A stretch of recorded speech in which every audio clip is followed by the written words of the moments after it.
So tonight, this morning, actually, it is once again 2 o'clock in the morning. I wanted to do something a little bit more lighthearted and fun and not focus so much on the heavy research topics that I tend to focus on. And tonight's topic is going to be the idea that you really need to go to college and you need to do this, whatever it is. You need to do it while you're young. Because when you get out into the real world, you're just not going to be able to do that stuff anymore. Once you get out into the real world, it's really hard. That is the script that I was given my whole life growing up and in the first few years of my adult life. And if you are a millennial like me, or if you are older than that, maybe even to this day, kids are being told that if they don't do everything while they're young, if they do not go to college while they're young, if they do not do everything in college, if they do not follow the instructions that are put forth, then that's it for them. Their ability to enjoy life will forever be compromised. And I want to challenge that as somebody who herself has gone down that path and who was forced to challenge it. It wasn't something that I really wanted to do.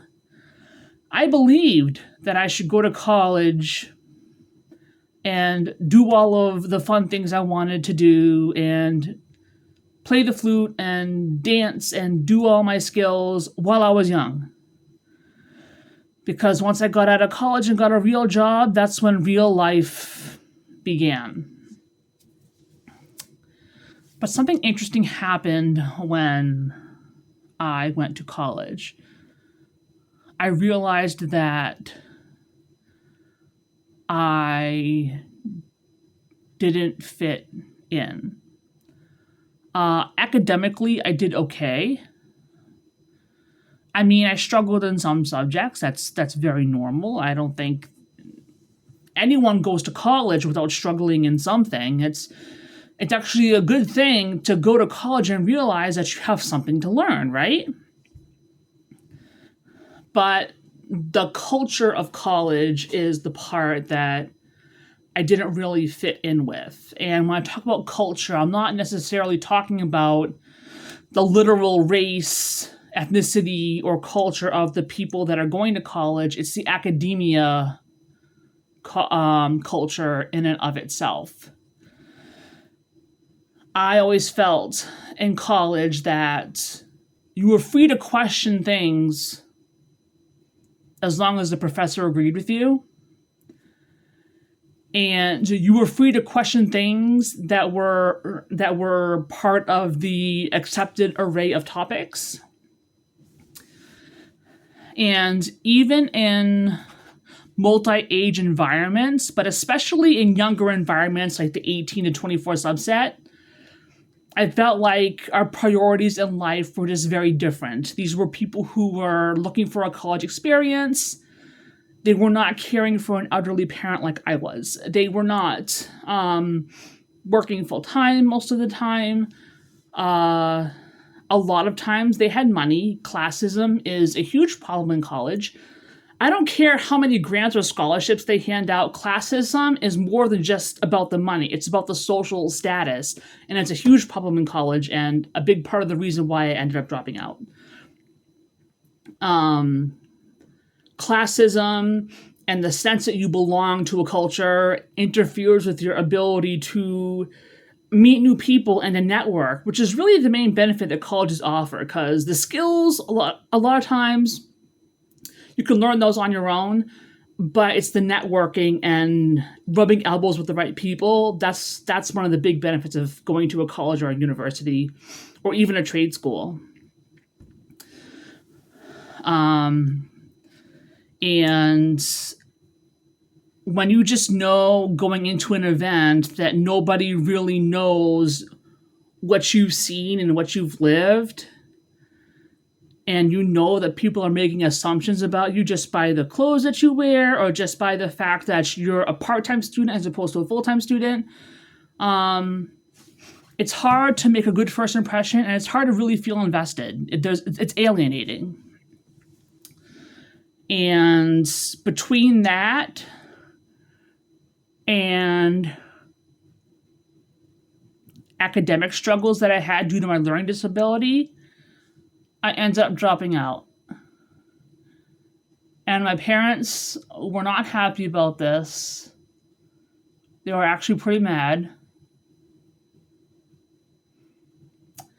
I would never make good money. I was missing out on opportunities. They were afraid for me. And they used those exact words. I'm afraid for you. I don't know what's going to happen to you if you get your degree. You're just going to be poverty stricken. And again, poverty stricken were those exact words that they used. Nowadays, people with college degrees are they're poverty stricken anyway, so that aged like milk.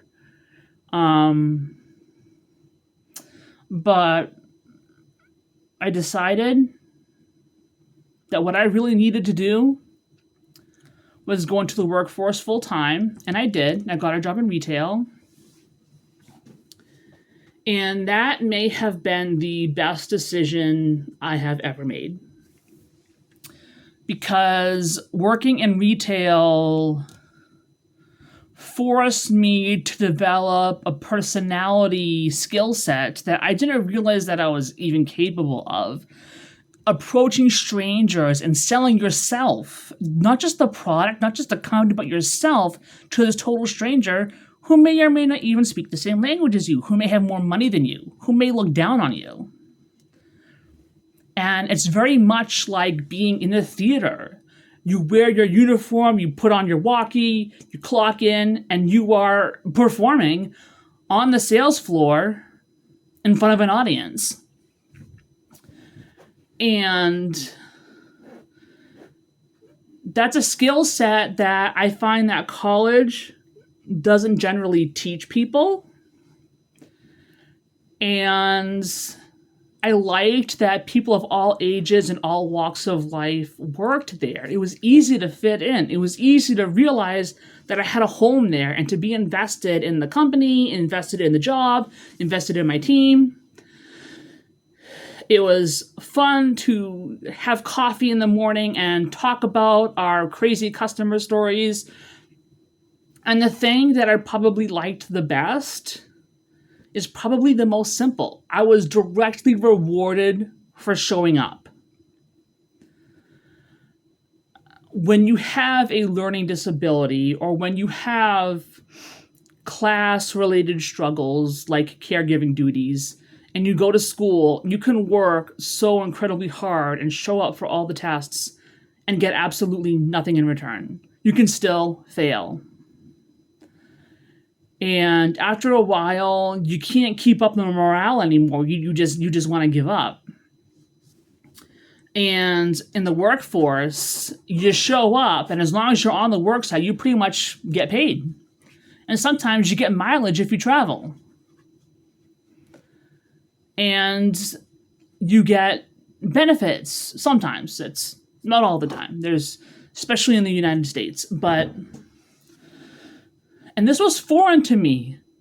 I could go to a place and fit in, use something that I was good at, and get a direct reward. And the reward was mine to do with as I saw fit. Yes, I had to pay for car insurance. Yes, I had to buy food. Yes, I had to buy gas. But otherwise, that money was mine. And I had something that was truly mine that I earned. And being able to say that about yourself is priceless. And that experience in the workforce set me up for being able to get better jobs and also to have better relationships with people. The conflict resolution and the communication differences that I learned at work helped me make friends and be a better friend. It helped me understand my mother a lot better when I'm interacting with her. And I just can't shout the praises of work enough for some people. Not everybody can go down this path. Some people thrive in college and belong in college. If that's you, please don't let me deter you. I'm talking about people who maybe you don't fit in but are afraid that if they don't make it work, then they're just done for. And that's just not true. Okay, so we talked about getting jobs, but what about the fun stuff? If I don't go to college, I'll never be able to play an instrument. I'll never be able to dance. I won't be able to do gymnastics. I won't be able to write a book. I won't be able to do this. I won't be able to do that. And that's just not true at all. College is a great place, a great little community of sorts where you can do a little bit of everything in the same place. And you can do it without necessarily having to work. And a lot of times it is financed by student loans or by grants or scholarships, and that's great. But there are opportunities for adults to do all kinds of things if you just know where to look. Don't be afraid to ask people, to do your own research. And sometimes you have to go like in a roundabout way. Like, for example, I want to do ballet, and finding adult ballet lessons is a little bit challenging. But if you go to a contemporary dance school, a lot of times they will do a ballet unit, and that's a great way to get started. And you want to participate in scientific research, maybe you could be the research. Sign up for a trial, donate to a scientific organization. There are ways. And I am an adult gymnast, and gymnastics is a notoriously youth-oriented sport, but adult gymnasts are becoming more and more common, and people are finding these opportunities to develop their skills beyond the typical age range, to the point where you have people in their 70s doing gymnastics and doing these tumbling passes and doing vault and doing beam, and nothing is stopping them. And if you do go down this path and you want to go back to college later, that's an option too. I was talking to my therapist one time, and she said she wanted to go to medical school, and she found out that there were 60-year-olds who were in medical school in her class. And people of all ages are going back to school and choosing these intense degrees, and they're doing it on their own terms, and they are not letting the old script stop them from writing a new one. They are rewriting the script. And if you are an older person who feels like they missed out, if you are a younger person who just doesn't fit in, I want you to know that there are so many opportunities out there for you. Maybe I can help. And don't give up. Even if it takes a while, even if you have to do certain other things first before you get to your goal, it's so worth it. You'll get there.